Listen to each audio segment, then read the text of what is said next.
Hello, today I have a message called What is Helpful is Always Here. Starting with that thing that seems like such a big block is really nothing at all. So the more we can see that what seem to be the most difficult things are really nothing, the more we're able to sit still and allow them to disappear. So things that seem stubborn, things that seem horrifically real, all of those things can and will disappear. We don't fully understand it, and we don't control it as separate selves. It's something we allow. We allow the correction of our perception.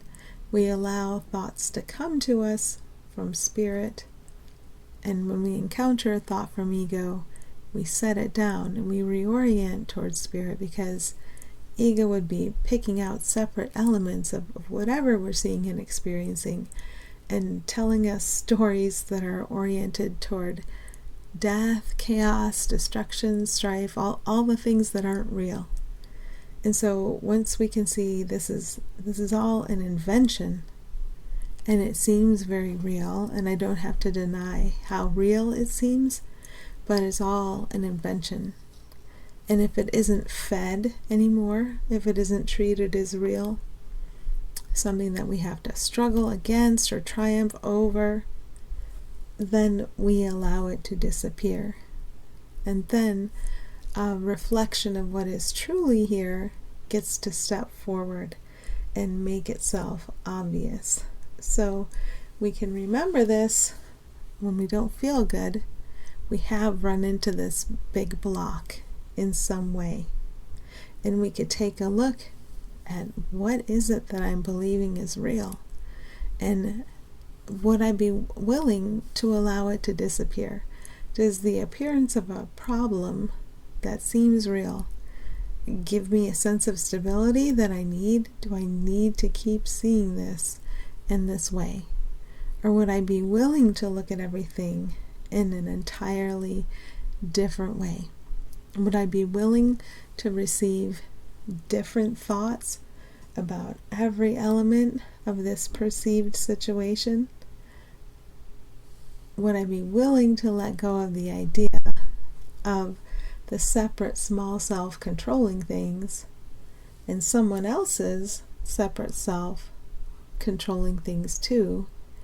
Would I be willing to let all of that go and allow spirit, what we are together, what's true about us, what is our peace, to arrange all the elements of time and space that I'm going to observe and experience in a way that serves all of us?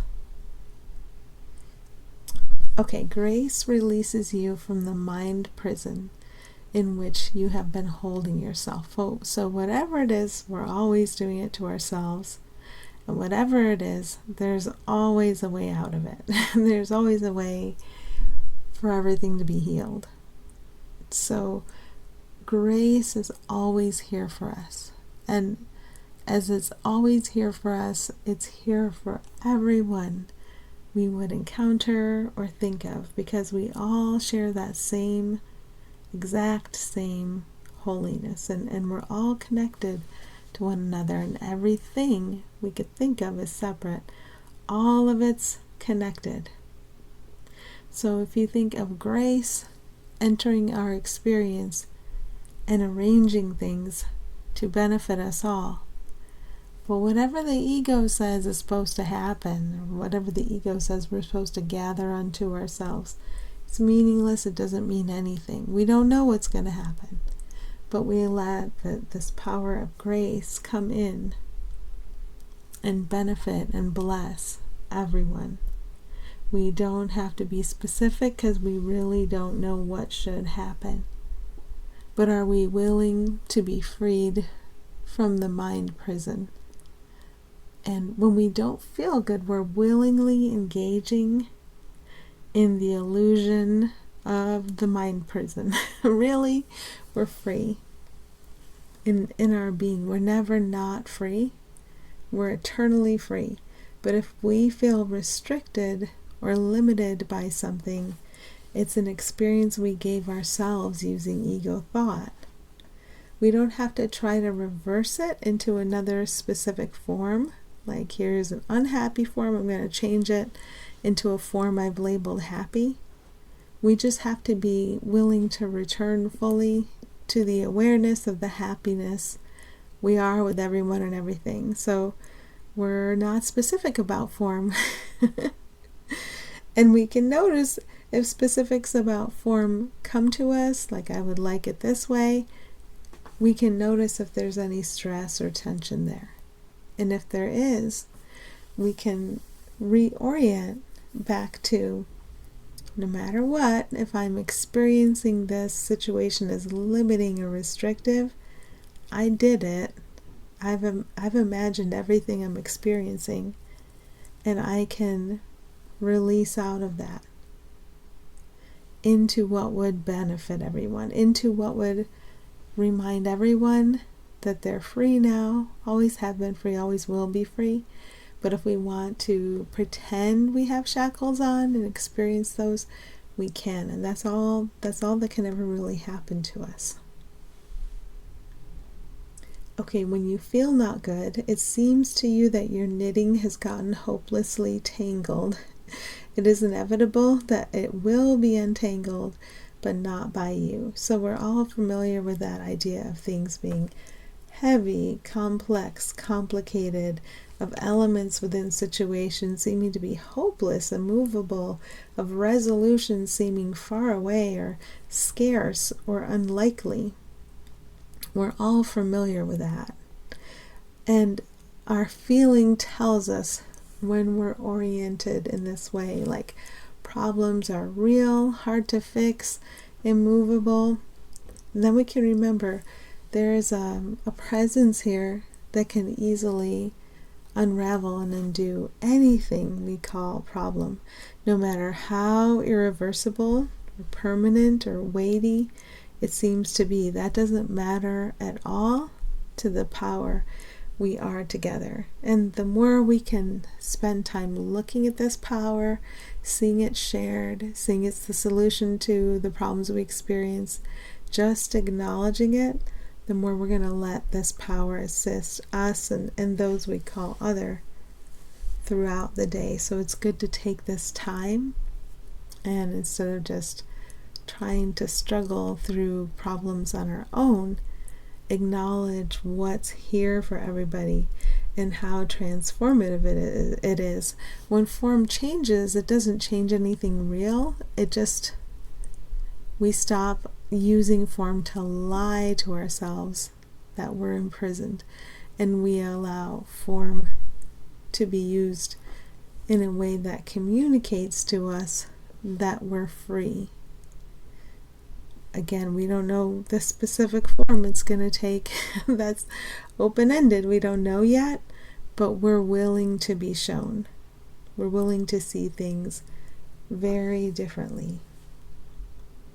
So anything that seems tangled up or complex, behind the complexity is really simple.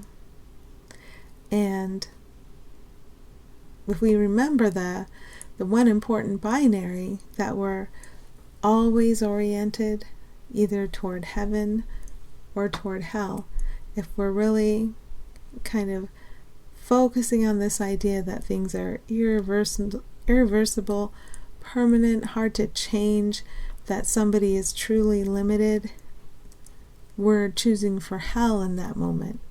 And once we realize what we're doing to ourselves and what we're attempting to share with those we call other, this strife, if we're in our right mind, we don't share strife. And so then we refocus and we go in and we remember it doesn't matter how hopelessly tangled or complex anything seems to be.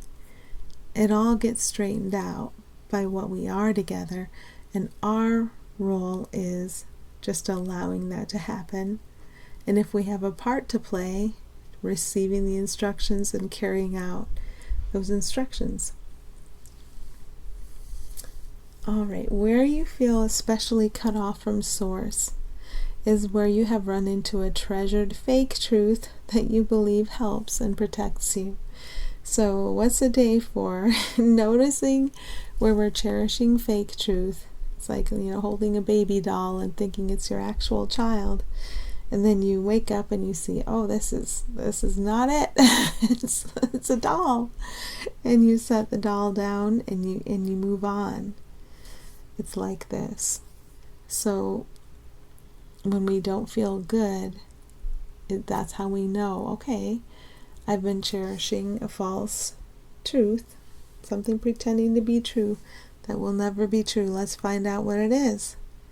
And once I look at the specific thought I believe, I find out what it is.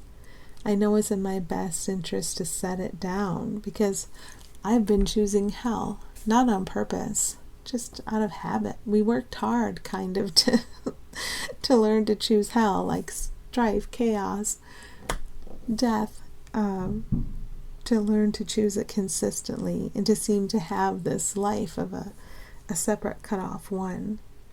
But just as we worked very hard to learn how to pretend we're separate and to be convinced of it, we can also turn our efforts toward remembering what's true and real about all of us. And what's true and real about me is true and real about you.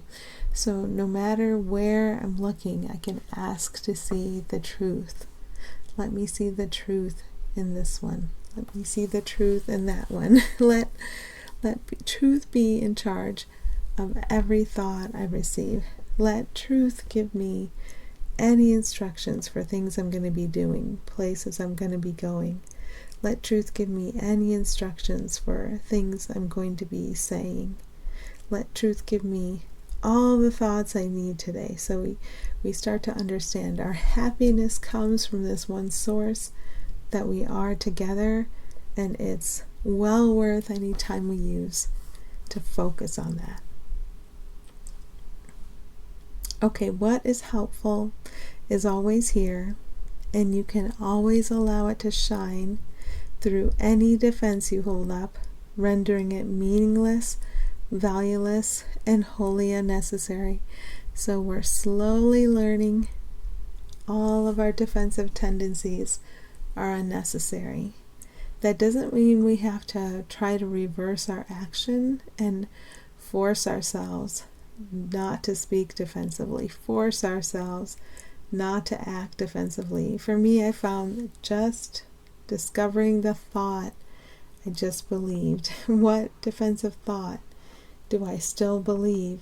And then I can see, okay, I'm trying to protect and define this separate self I call me. I'm trying to separate off the separate self I call me and give it qualities that are different from that separate self over there. And I've been pursuing this judgment as if it's going to help me or anyone else. And now it's time to learn that these pronouncements ego would send to us, evaluating and analyzing the separate selves, are meaningless. They're valueless.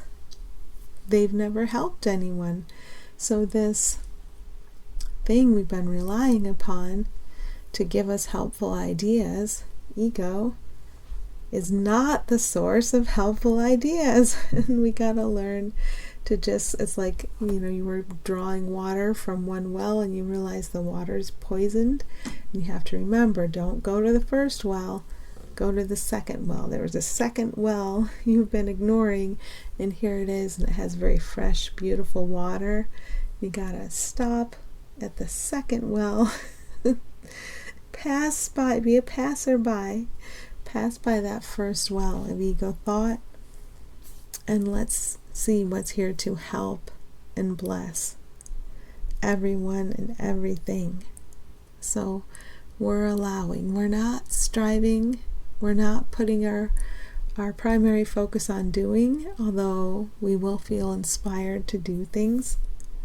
We're allowing. So whatever we thought was true, we set that down. If it occurred to us as true with any degree of stress, we set that down. We remember that we are one self, we're joined, and that beauty of our shared self is here in everyone. And we put that self or spirit or God, we put that in charge. And now from here, we can receive the thoughts that help us. And if they help us truly, they help everyone. Okay, so what is helpful is always here. Thank goodness. It never goes away. It's a resource all of us can draw upon. All right. Thank you.